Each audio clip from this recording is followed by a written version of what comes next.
Hi everybody, your real estate expert Lance Mohr, and we're talking about how to buy a house.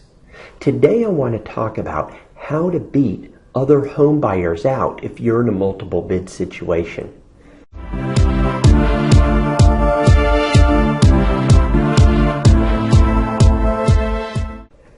Now, when a lot of you go out and look at homes, and especially if it's a seller's market, it won't be too surprising if you're in a multiple bid situation. You're bidding against other buyers.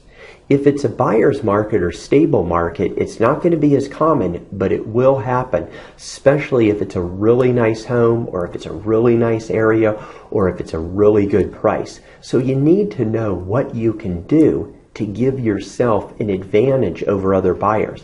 Now, I want to say this isn't going to work on bank-owned properties because banks don't allow this. They basically do a highest and best. And the same thing with relocation companies or other type of REOs.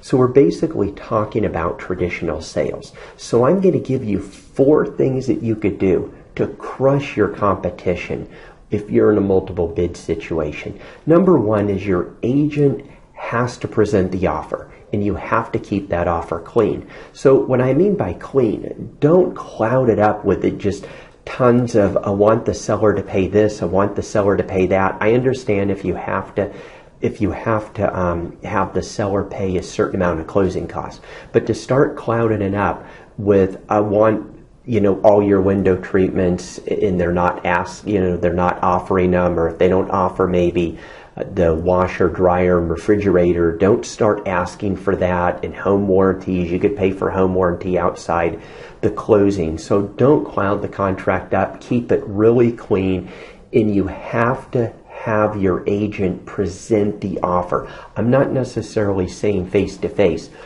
but over the telephone. I would say probably 50% of all the contracts I get, I don't even talk to the agent. It's sad, but a lot of agents out there, what they're doing is they're writing the offer up, they're sending it over to the listing agent, maybe myself. I don't get a phone call from the agent. I don't get a text that just says, I sent you a contract. I don't get in the email, please confirm you received the offer. And this is a complete and utter disservice to the buyers if buyers only knew what went on. And this is why it's so important to hire the right agent, as I said before, and make sure that agent knows how to negotiate like a pit bull. Because a lot of times, and you don't want to hear this, the agent says, oh, well, you didn't get the offer. Well, maybe you didn't get the offer because they didn't do all these 4 things. So make sure they present it. It's like going to court. You have to build a case. The last thing I want to do as a real estate agent is to go out there, show buyers properties for 3 hours, 8 hours, whatever it is. I mean, some agents might do it for 40 or 60 hours. And then the buyer finds the home they want, and we're in a multiple bid situation and my buyer doesn't get it. I mean, that is just, I do not like that happening. I get extremely competitive, and the buyer doesn't like that happening either. So make sure that your buyer presents it and builds a case. Okay, second thing is have your buyer write a clause in the contract to escalate the price. This is very important, especially if there's multiple offers, maybe not just one other offer, but 2 or 3 or 4. Because basically what's going to happen is the seller's going to basically throw a knife in the room and see who comes out standing. And a lot of times it's not always about the price. It may be, but it may not be.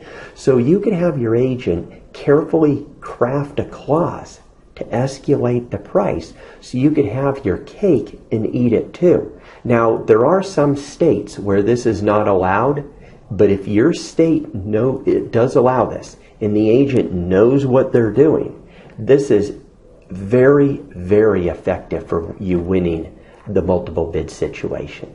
Next is, I know this sounds a little unusual, but write a letter to the seller. A lot of times when people are selling their homes, it's not just about the money.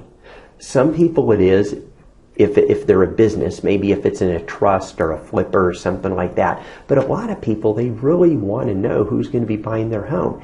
And I've had sellers, and I tell sellers to do this, or buyers, write the seller a letter. Tell them, hey, this is what we like about the home. We have so many kids or whatever. And just write a short letter. Maybe it's a paragraph.